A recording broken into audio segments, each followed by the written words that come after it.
viewers, ngayong umaga ay andito tayo sa home base, dito sa aking garden, leisure garden. Sabi nga nila, kasi tuwing umaga andito ako at tuwing hapon ay andito rin ako.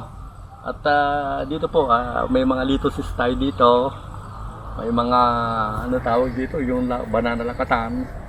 At foremost ay itong litos na tanim natin.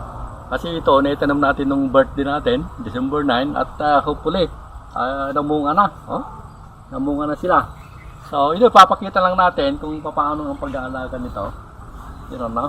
So, ito, almost 45 days na ito. At namumunga na. Ito po ay naitanim at in between, mga banana lakatan. Although ito po ay mayroon siyang partially shaded siya, pero 70% naman ay nakaka-absorb siya ng sikat ng araw. So ito in between ay mayroon siyang mga tanim na litos, at sa kabilang bakod naman ay mayroon din siyang tanim na pipino siya. So by the way, ito pong variety na ito ay isang hybrid. Anong pangalan nun sir? I-video mo mama yung hybrid doon. Hybrid pipino, at talaga po namang napakalalaki ng bunga. So ang pag-aalaga ng pipino po ay napakadali naman. At ginawa kong barag po niyan ay yung 6, yung hagwire. Mga 3 feet yata ito o 4 feet na hagwire. Nilatag ko yan, at doon na sila gumapang.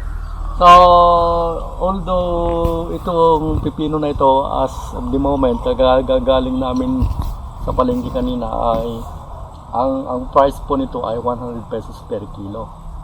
So with the existing price ngayon, siguradong kikita ka kahit konti lang, 2-3 lang yung bunga ng pipino, isang puno.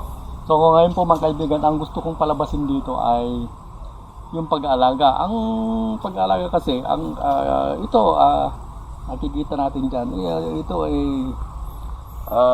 50% yan ay organic food, kasi yung vermicast. Pagkita mo yan, ito, vermicast po ito. And then yung 50% ay combination ng coco peat at saka yung konting sandy soil, sandy loam. So ito, nagtanim tayo niyan December 9, so almost 45 days na, at ito po ay namunga na at ready to harvest. Ang sekreto po niyan ay kaya malalaki ang bunga nito. Ginamitan ko din siya ng combination of organic at saka yung abono. Basally, nilagyan ko siya ng triple 14 at sulfate, ammonium sulfate. Then 2 weeks after planting na naman, nilagyan ko siya ng 1620 at initil of anong tawag dito, yung ammonium sulfate na naman. So ito na, hanggang doon na lang, at hindi ko na nilagyan ng abono. At ang bunga nito ay ito na po siya, napakalaki. Pakita mo si Ron. So ito first class na ito, class E na. So kung meron kang 3 bunga nito, almost 1 kilo na.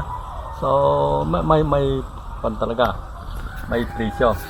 So ang makikita po nyo, napakaraming bulaklak nito. Pakita mo yung bulaklak niyan. Ito ito siya.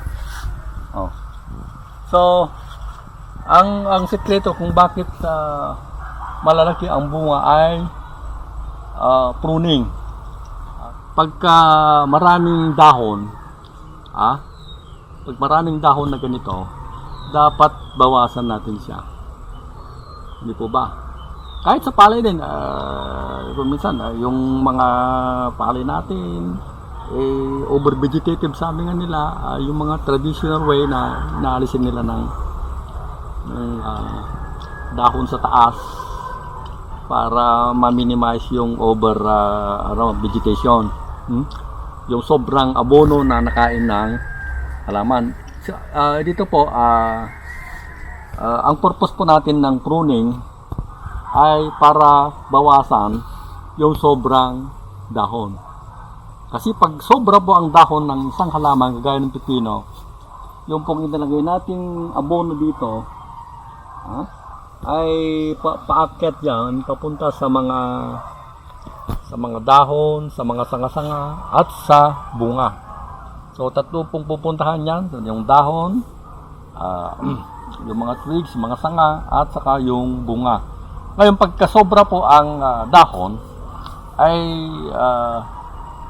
yung sustansya na kay tubig na galing po sa lupa ay madidistribute, aagaw po itong dahon nito, kagaya po nito. Kakain din po ito ng nutrients. So, dapat ay alisin. So, nakita po ninyo, sa baba, nag-pruning na ako at lumabas na yung mga bunga. So, yan po ang sekreto at makikita po natin na sa taas, marami na namang dahon dito. So, later siguro, magpo-pruning na naman ako. At ang pruning kasi hindi lang pag-alis nung bawasan yung mga dahon dito, kundi yung mga sanga, yung mga branches na hindi na gagamitin nung halaman. Ito maraming mga reject dito. Ito naman, ipakita mo ito. Ito naman, may isang puno dito na iisa lang yung bunga. Ito. Pag iisa lang yung bunga, ito na lang ang buhayin natin muna. Ngayon, para makonsentrate na, para ito lalaki, itong sanga na ito ay parang secondary branches lang ito. Puputulin na natin siya dito. Dalawang bunga niya na ito. So, ang bubuhayin lang natin, ito yung female flowers na yan. Yan. So, ito, alisin na natin. Kasi may bunga na ito eh. So, alisin natin siya para lalaki ito. Although, isa lang naman yan. Isang bunga lang. So, alisin natin siya. Mayroon siyang lateral branches dito. Pwede natin pamungahin yan. Pero mayroon na naman siyang bunga dito. So, pwede natin alisin ito. Para dalawa, tatlo ang bunga sa isang puno, hindi po ba? Napakadali po ang konsepto ng pruning. At so nakikita nyo to, ang lalaki po. Although dalawa ang bunga lang sa isang puno, pero class A naman ang bunga. So pag ito po ay hinarvest natin, so definitely bukas kasi mayroon tayong buyer na bibili nito. At pag ito po ay na-harvest natin, itong mga bunga na dito sa taas ay magde-develop na naman yan. Konting konting pruning. Yan. So, at makita mo umakyat na sila doon sa kabilang net. At ito nga po may net siya, pero ang net na ito ay para itong litos natin ay magkaroon siya ng dilim. Ito siya, So ito, mayroon siyang bunga dito, mayroon siyang bunga, so pwede nating alisin yan. By the way, marami kasi ang nagtatanong, bakit hindi lahat ng bulaklak ay nade-develop as a fruit? Kasi itong pipino na ito, meron tayo yung sinatawag na female at saka male flower. So during pollination, itong male flower nito, mayroong stamen yan. Papakita ko sa inyo. Mayroong stamen yan doon sa loob. Ito siya. Ito yung male organ ng flower. Ito siya. Dito nanggagaling yung yung anong tawag dito, nanggagaling yung pagka pollinate mo yung male, yung male organ, dito nanggagaling. Pag ipinullinate mo yan sa female na na bunga, gaya nito, ito maliit pa ito, pero sigurado na ito. ikuskus mo lang yan, surely 100% magde-develop na yung bunga. Yung fertilization na, magkakaroon ng fertilization. Kasi pag ginawa mo naman yun, dami ng bulaklak na yan, ano yan.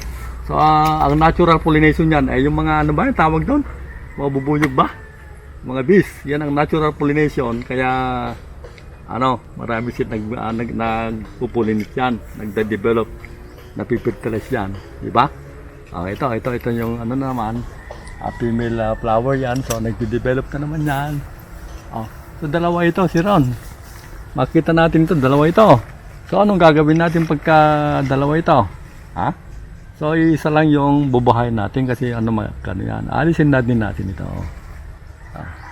Alisin natin yan. Ma-develop man ito, yung magkasunod na yan,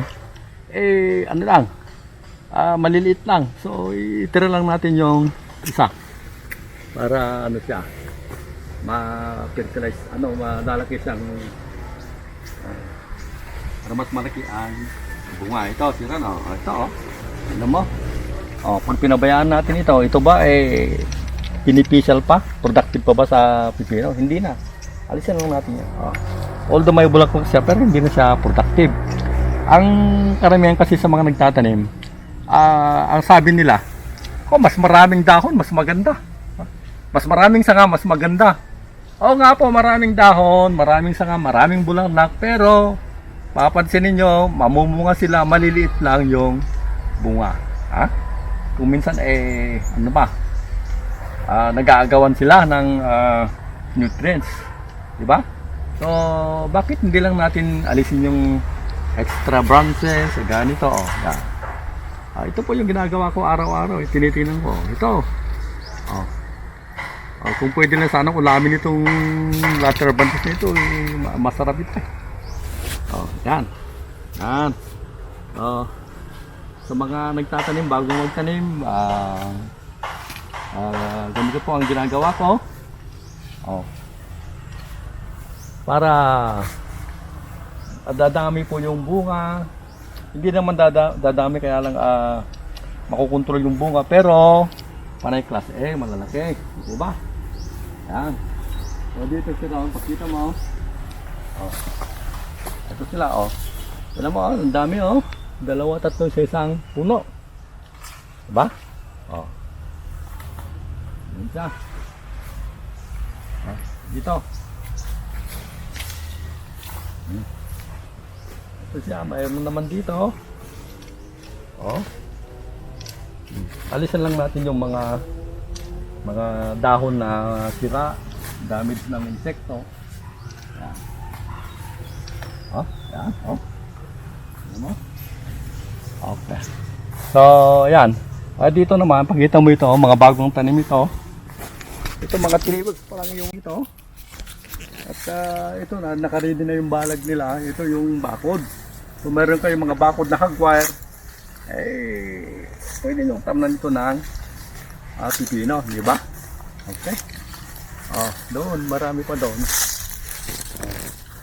Kita mo yan, pero ito, gumagapang na.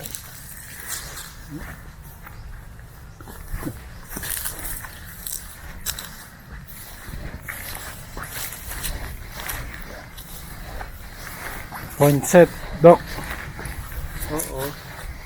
Hindi, meron na. Dalawang kasi ito. Itong, pakita mo ito. Itong variety na ito, nahuli ito, yung poinset, cucumber, kanyan ng pondor. Pondor yan. Ito naman, hindi mamaya i-plus mo yon. Yung variety na yan, lalaki. Hybrid kasi ito. This is hybrid variety, ang laki, Nag-over mature na rin yata. Pero hindi pa naman yan. Malaki. Diba? Pakita mo sir, tatlo yata, 1 kilo niyan. Ito niyan. Ito. Ipakita mo, produkto po yan ng S-West Jackson 27 F1 variety. Okay na, sit down. Yes, Doc. Ito. So, thank you for viewing again. Bukas siguro, i-picture natin yung pagka-harvest ng dito. Okay.